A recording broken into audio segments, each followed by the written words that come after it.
Allora, a Mezzitellina si è passata in Tavera, sono Taveraccia, mezzo Taveraccia e mezzo Lezzinca, ma bon, sono più Taveraccia perché sono nata qui.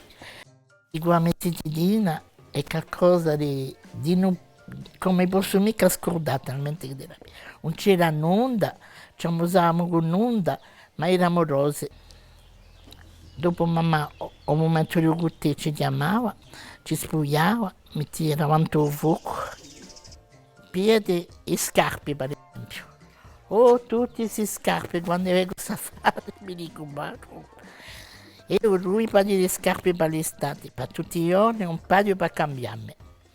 E una tenuta per cambiarsi, mica di più. E per Natale di noi non piaceva. C'era tanti yoga, wow! Ma un poco che notava via mi era, voilà, erano rosi, erano rosi.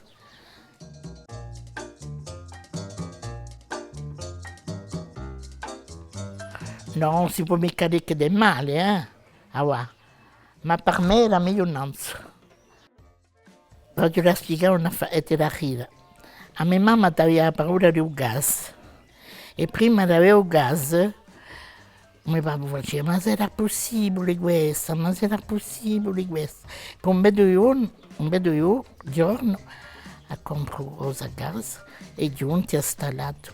E mamma, ora paura.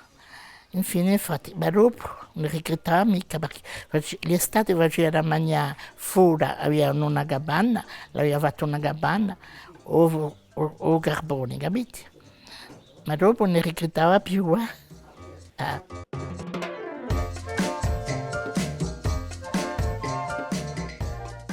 Né ti pago né ti nego. Hai capito? Né più a Corsica, voilà. Non mi riconosco più il nome paese. Hai capito? Mi si pare di essere in un altro mondo.